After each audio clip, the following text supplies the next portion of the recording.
حالت یہ تھی کہ نہ صرف پاکستان کا نام لینا وہاں غداری تھی، بلکہ 1971 میں جن لوگوں نے پاکستان ٹوٹنے کی مخالفت کی تھی وہ بھی بعد میں غدار ٹھہرے۔ اس پر ٹاکیز لائیو کا بہت مختصر سا تبصرہ ہے۔ نمبر 1، دنیا سرائے عبرت ہے۔ نمبر 2، جیسا کرو گے ویسا بھرو گے۔ نمبر 3، جب انسان کے پاس اختیار آ جائے تو اسے انسان ہی رہنا چاہیے، فرعون نہیں بننا چاہیے۔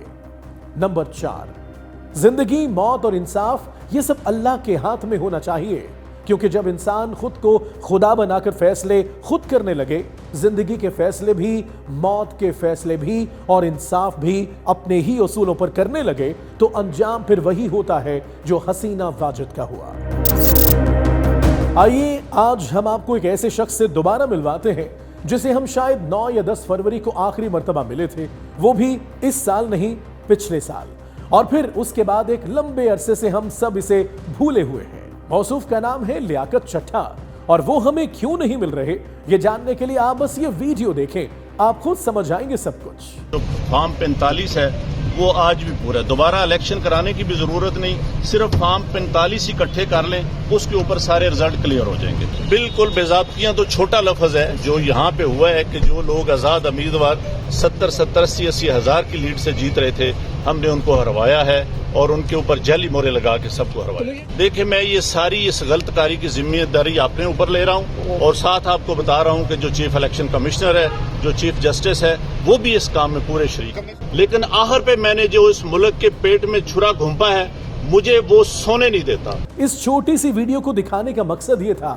کہ اگر کسی کو پتا ہے کہ وہ کہاں ہیں تو ہمیں بتا دیں، اور اگر سرکار کو پتا ہے تو وہ بھی ہمیں بتا دیں کہ یہ صاحب کہاں غائب ہیں۔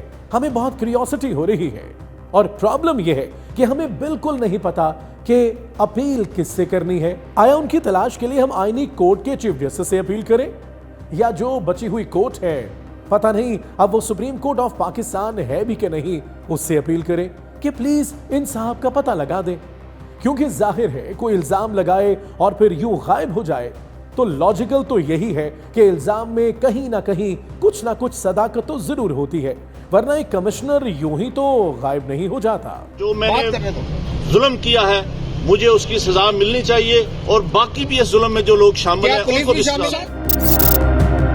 شیر افضل مروت نے بھی حکومت وقت، حکومتی میڈیا اور حکومتی تسکین، ہمارا مطلب ہے بشرا تسکین کے سر میں سر ملاتے ہوئے بشرا بی بی کے معاملے میں اپنا حصہ ڈالا ہے۔ بشرا بی بی کا جو پارٹی یا خان صاحب پہ جو اثر رسوخ ہے اس سے کوئی جھوٹا ہی انکار کرے گا۔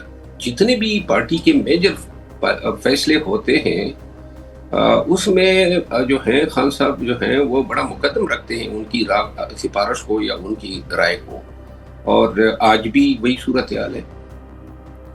شیر افضل مروت صاحب مان لیا پی ٹی آئی کی ساری خرابیاں بشرا بی بی کی وجہ سے ہیں، ان کا بڑا ہولڈ ہے پارٹی میں، لیکن یہ بتائیں جو آپ ہر وقت کیا کہنا چاہیے نان سینس کرتے رہتے ہیں، پنجابی میں انہیں اپل ٹپلیاں کہتے ہیں اور اردو میں بونگیاں مارنا، یہ بھی کیا بشرا بی بی نے ہی آپ کو کہا تھا کہ بس یہی کچھ کرتے رہا کریں؟ آپ ایک اچھے خاصے ڈیسنٹ انسان سے اچانک اتنے انڈیسنٹ کیسے ہو گئے ہیں؟ صرف خبروں میں رہنے کے لیے، صرف لائم لائٹ کے لیے؟ یہ جو ہم آپ کو آپ کے 2-3 جملے سنانے لگے ہیں، یہ بھی کیا بشرا بی بی کا آرڈر تھا؟ منہ پہ مارا تو میں نے کہا مارو ان الو کے پٹھوں کو۔ تو ایسے کتے کے بچوں کو جو ہے ان پہ لعنتی بھیجتا ہوں، تو ایسے کتے کے بچوں کو جو ہے ان پہ لعنتی بھیجتا ہوں۔ میں قسمن کہتا ہوں کہ مجھے کئی خواتین نے سیکسولی ہراس کیا۔ پروگرام تو بڑھ گیا۔ Talkies live like, share, subscribe کیجئے، کیونکہ سچ وہی جو ہم بولیں۔ Talkies live.